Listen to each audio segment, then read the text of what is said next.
My name's Tom Underwood. I'm a teacher at Garratt Park School, which is a school for young people with learning difficulties. I'm also an ambassador for A New Direction and have been part of the Special Needs Network for A New Direction for the last 3 or 4 years. The last 2 years, as part of the I Am Festival at Tate Exchange, my pupils have given a 10-minute talk. This is a talk that people do on a particular piece of artwork. It's not from the perspective of an expert.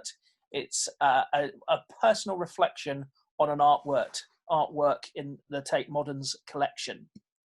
So we went to Tate Modern and we chose an artwork.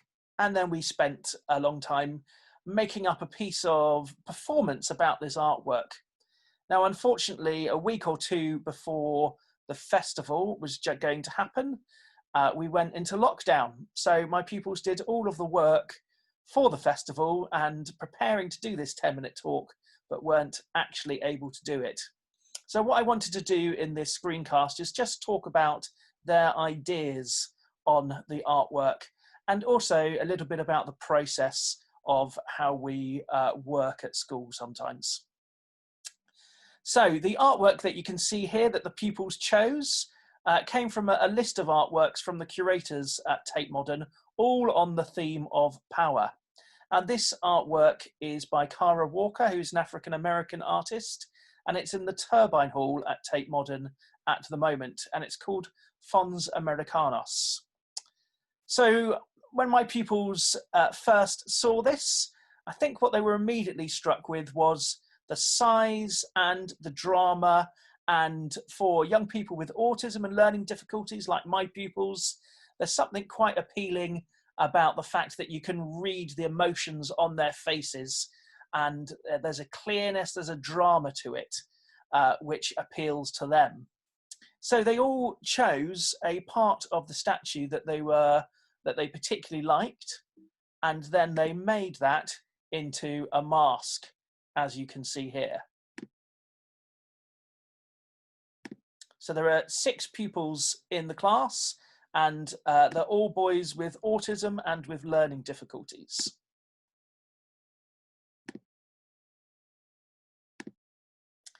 Due to the learning difficulties and autism that the boys have, they find it difficult to talk about and communicate, express ideas about art.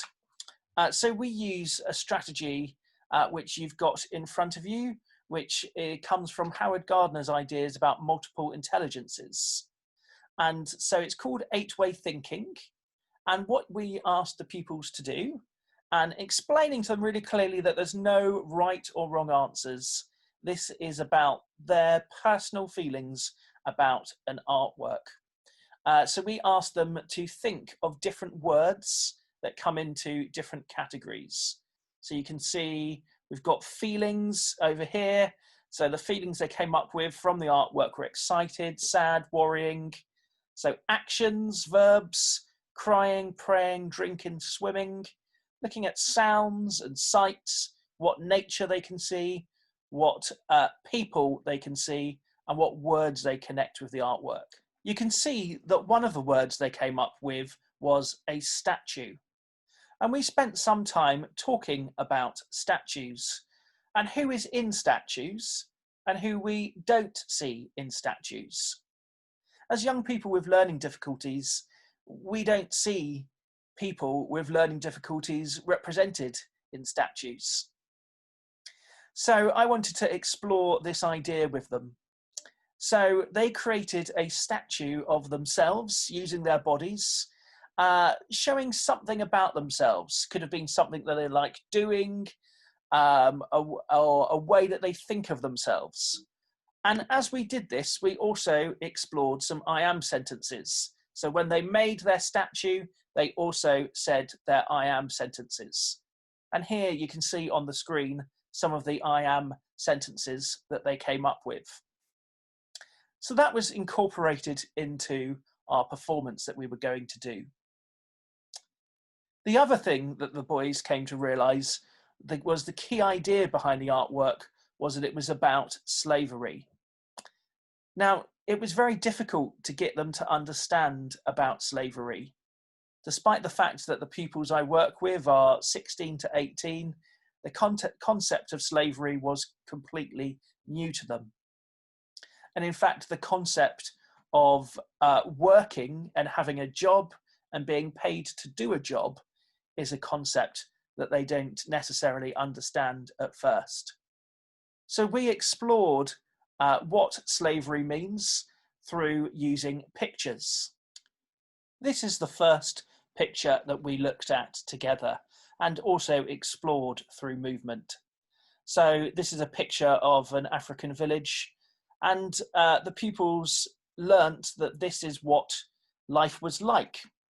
And they explored some of the movements that you can kind of see in the picture, from stirring over here to some of these different things that people are doing. And the pupils decided that this person here was bird watching, which I'm not sure is true, but is a lovely idea there. And the sentence that they came up with this, which I think was fantastic, is their spirits are free at home. So this became part of our performance as well at the beginning, as they showed these movements of people being at home in their villages. The second picture that we looked at is this one here. And again, we explored this one through movement, thinking what it would be like to be handcuffed and chained together, exploring through movement what that would be like. And the sentence that they came up with here is, invaders captured the African people. This is the third picture that they looked at and also became part of our final performance. So, taken far away from their homes, they won't see their family again. Again, that's the sentence that they came up with after working on it together.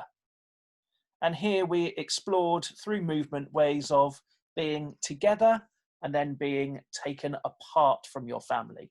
So they might have hugged or shaken hands or had some physical contact with a partner, and then exploring ways of being pulled away from that to understand that concept. And this is the final picture that we looked at that forms the end of our performance. The pupils were particularly moved and upset by the idea of people being whipped, which you can see in the background. So they made up this sentence, having learnt about that: forced to dance by the whip on the back. And they explored that idea again through movement of thinking what would happen to your body when you're hit on the back by a whip. And that was going to be the end of our performance. So that's all I'm going to share with you today. So I hope that was interesting to you to hear some other perspectives on the artwork Fons Americanus.